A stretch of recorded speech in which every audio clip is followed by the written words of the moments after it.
Olá, tudo bem com você? Eu sou o professor Cristiano, professor de Biologia. Hoje nós vamos continuar falando sobre citologia.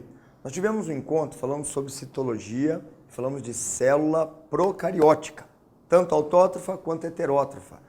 Nesse momento nós vamos falar sobre célula eucarionte. Vamos falar então sobre as células, né? Citologia, o estudo da célula. Então a gente fala sobre a célula ou as células eucariontes. Bom, um momento, né? Nós falamos sobre célula eucariótica, aquela que tem núcleo organizado. Nesse caso, a célula que tem núcleo organizado, eucariótica, possuem carioteca. Para estudo da aula de hoje, nós vamos falar da célula animal e já vamos falar de forma comparativa à célula vegetal.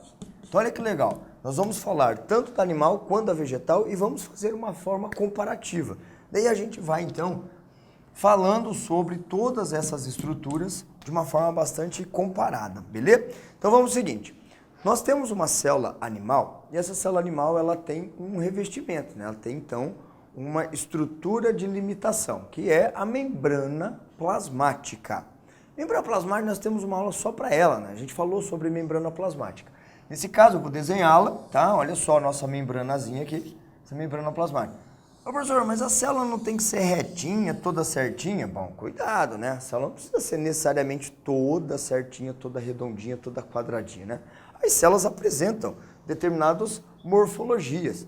Tem células mais quadradas, tem célula mais arredondada, tem célula mais alongada, célula mais compridinhas. Tem o neurônio, que é uma célula toda, né, diferenciada, tá? Então aqui nós temos a membrana plasmática.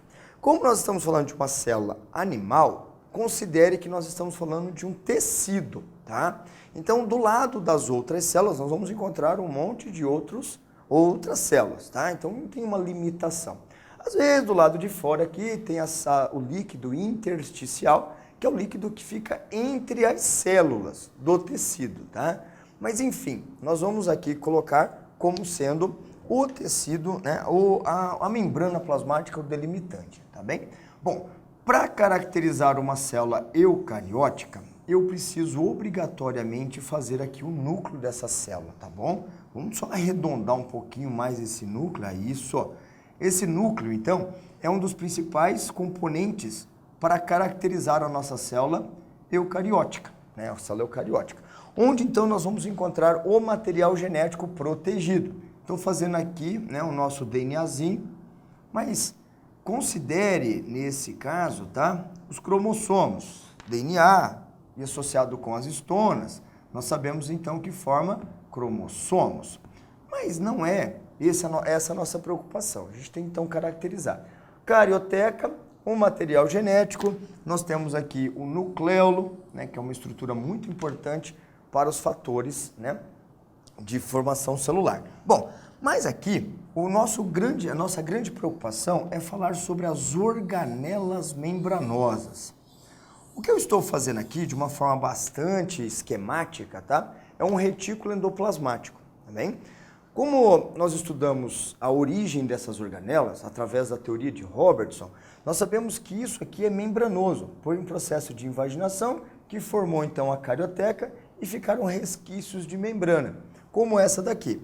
Esse retículo endoplasmático ele pode se caracterizar de duas formas, o granular, chamado antigamente de rugoso, e o agranular, chamado de liso também, tá? O que difere um do outro? A presença dos ribossomos, tá?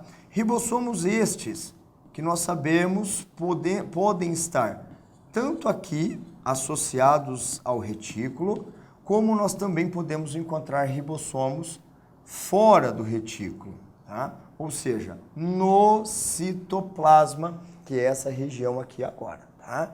Então nós vamos encontrar ribossomos nessa região, olha só que legal, esses são os ribossomos, tá? Fazendo com que essa organela seja retículo endoplasmático granular. E a continuação do retículo é o agranular, aquele que não tem ribossomos na sua constituição. E os ribossomos livres no hialoplasma. São centenas desses ribossomos que estão livres aqui. Muito bem. Um pouquinho mais do lado, né, também formado de membrana plasmática, uma organela membranosa também, nós vamos encontrar uma pilha de saclos achatados. Essa pilha de saclos achatados nós o chamamos de complexo golgiense. Esse complexo golgiense, também formado por membrana, também uma organela membranosa, tá? Ela tem a associação com o retículo endoplasmático, tanto com o granular quanto o agranular. Ele é uma pilha de saclos achatados, ok? De onde saem algumas bolsinhas, que a gente pode chamar de vesículas, tá? Algumas dessas vesículas podem permanecer no citoplasma. Outras dessas vesículas podem ser, então, encaminhadas para fora da célula. Olha só que legal. E aí caracterizando um processo chamado de secreção celular. Muito bem. Então, apresentando as organelas para vocês. Veja só. Número 1 é o nosso núcleo, ok? Número 2, retículo endoplasmático, certo? Não. É o ribossomo.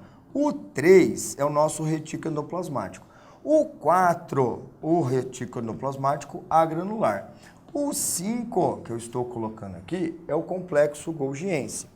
Esse 6 eu vou deixar para depois. Vou deixar aqui, ó. Esse 6 é essa vesícula de secreção, ok? Bom, esta vesículazinha aqui, chamada de lisossomo, eu vou deixar para daqui a pouco. Cuidado aí.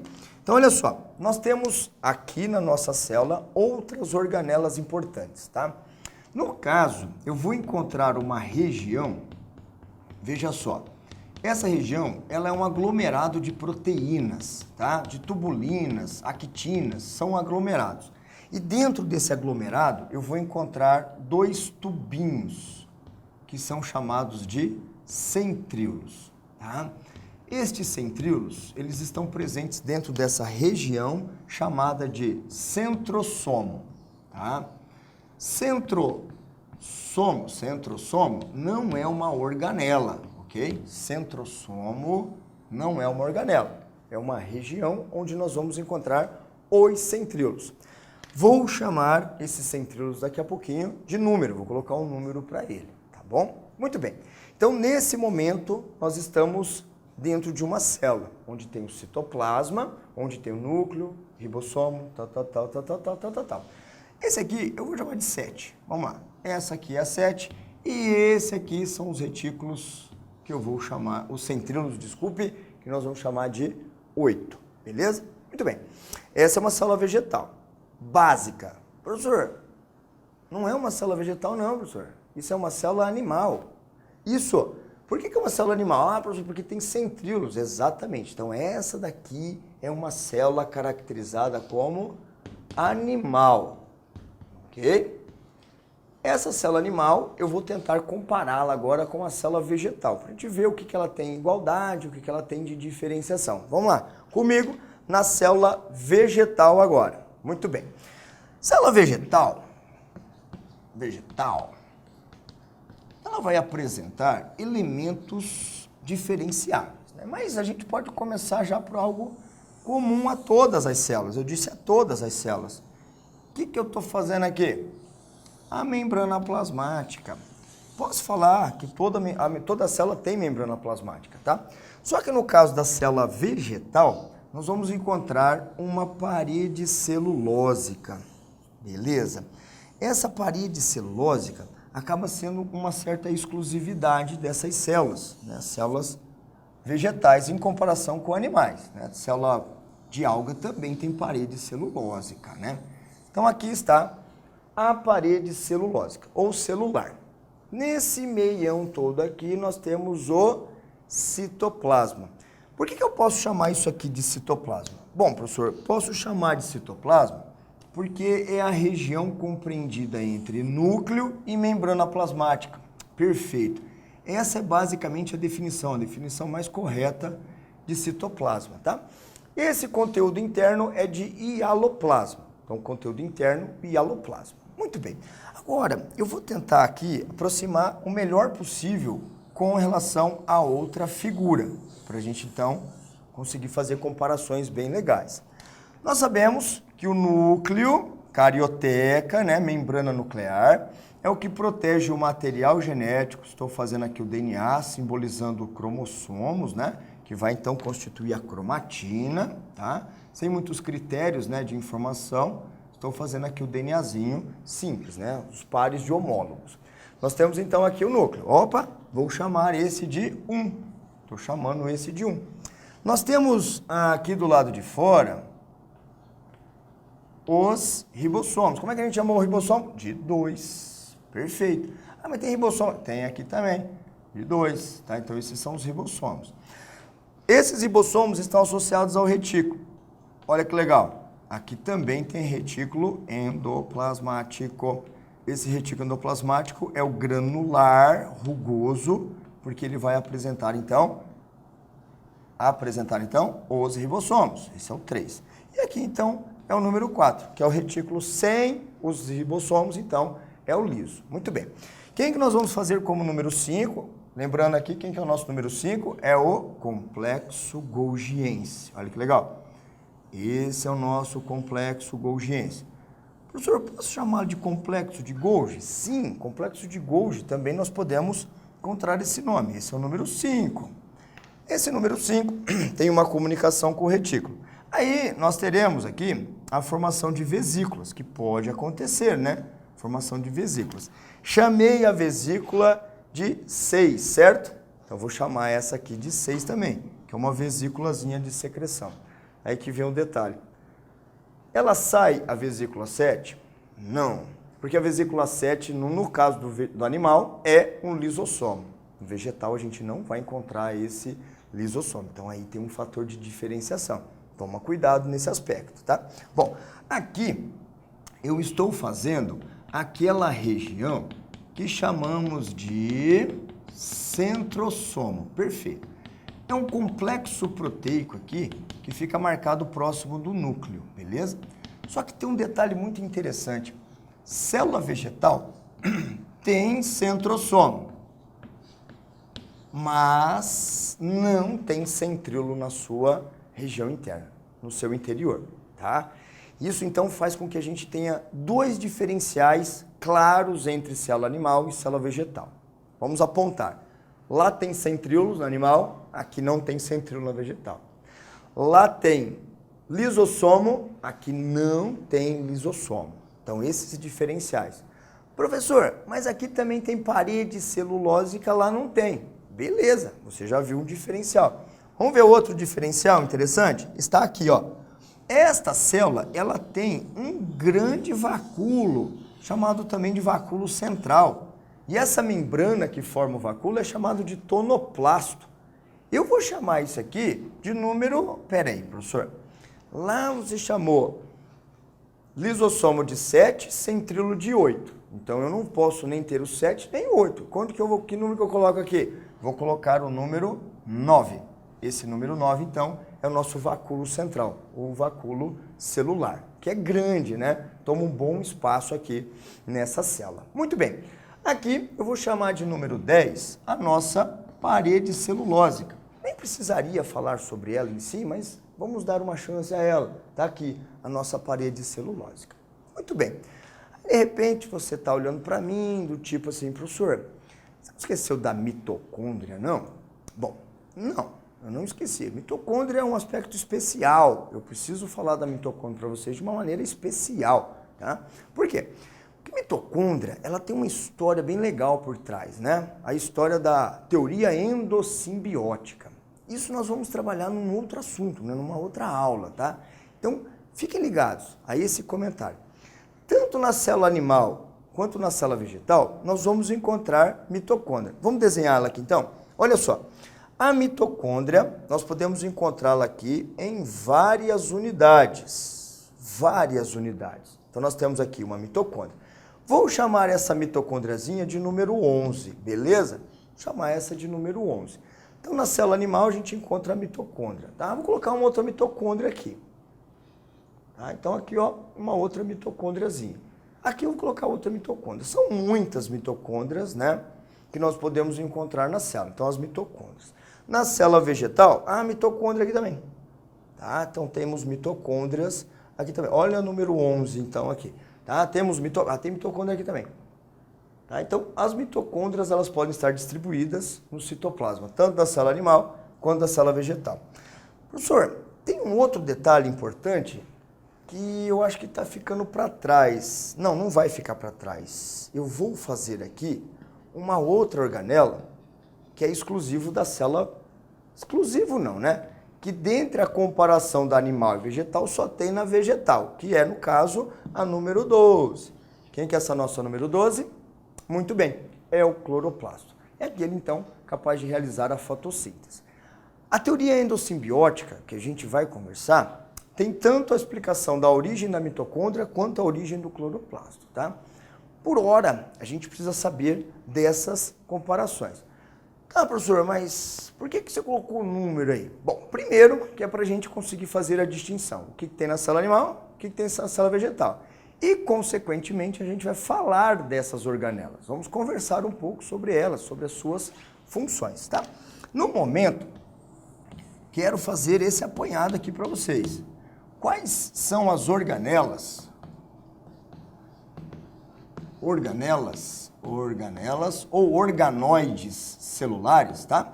Que nós só vamos encontrar nos animais.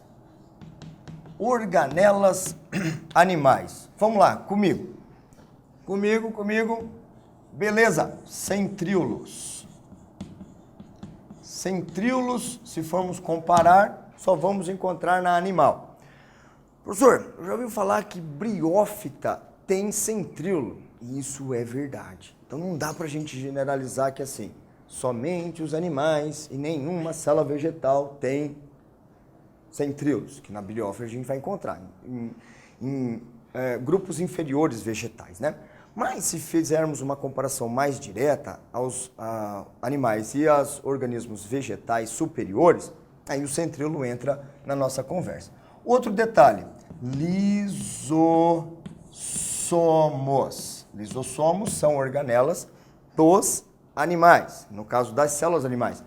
Devido à sua ação, né? Ela faz o quê? Ela faz, muito bem, digestão intracelular. Para digerir, nesse caso, tem que comer. Mas a célula que come é heterótrofa. E a gente sabe que a célula vegetal é uma célula autótrofa. Muito bem, então essas são as duas organelas animais que as diferem dos vegetais.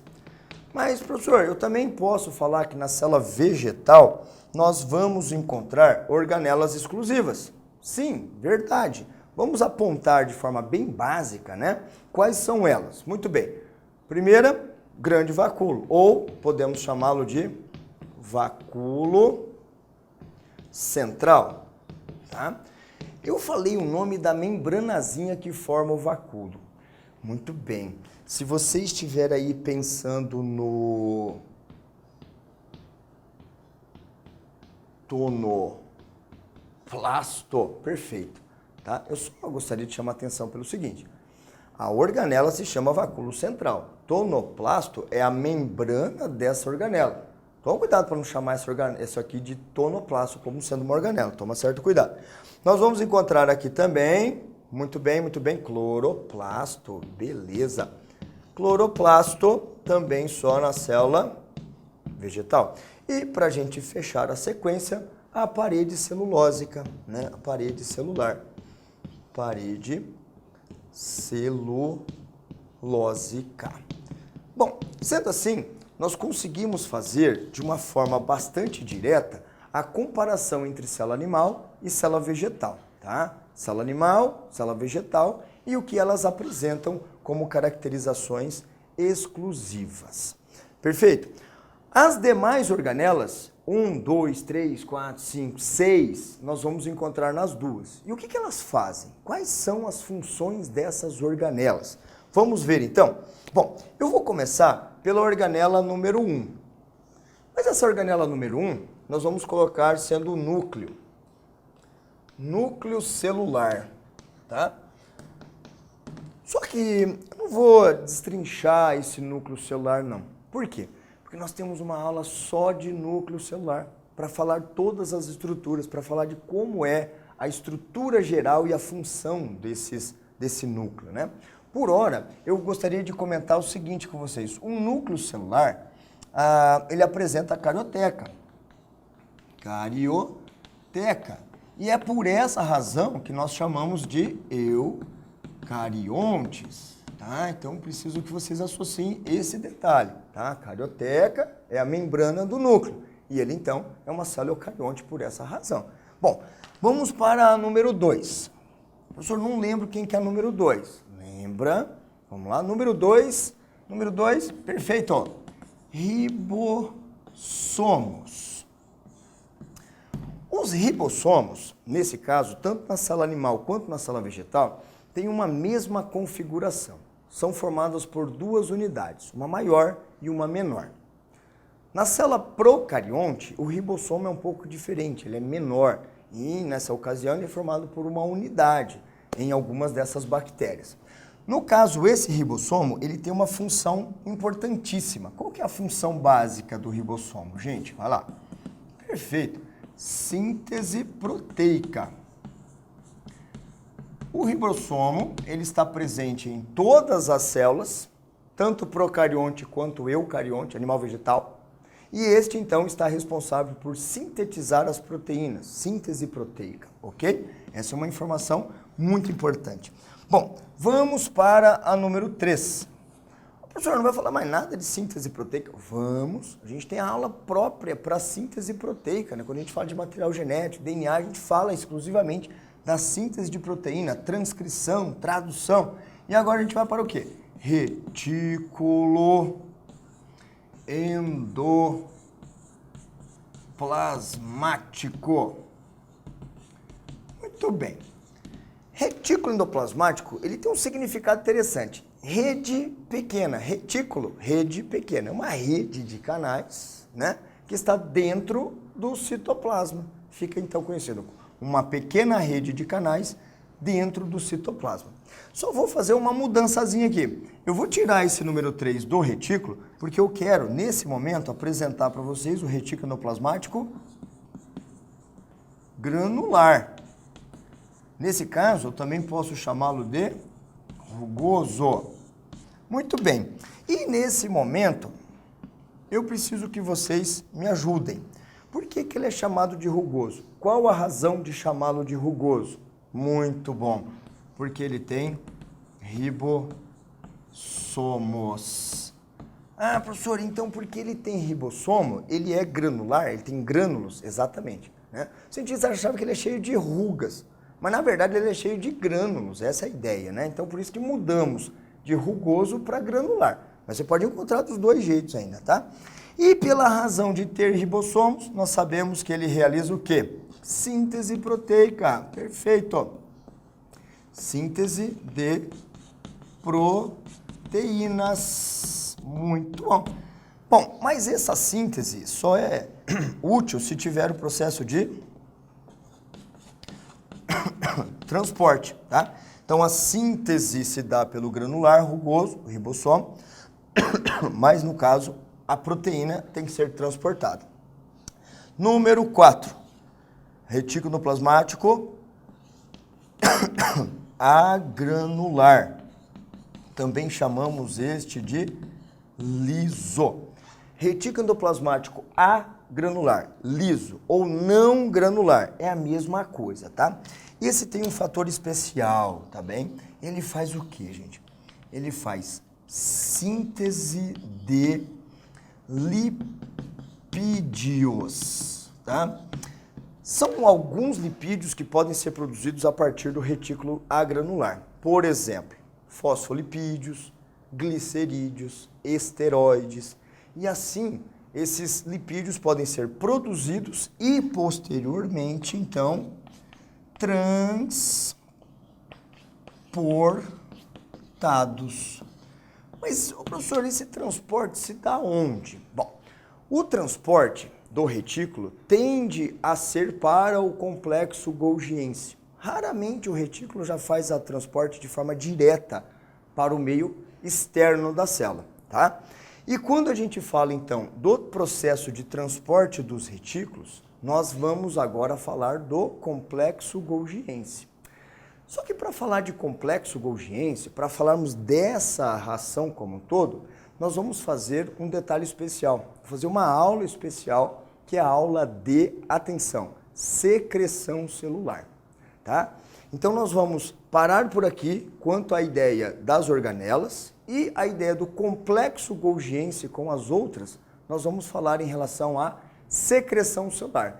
E aproveitando para falar também da digestão intracelular. Beleza? Então comparamos as duas células, falamos o que tem uma exclusiva, falamos de algumas organelas e agora a gente vai integrar essas organelas. Te espero na próxima. Valeu!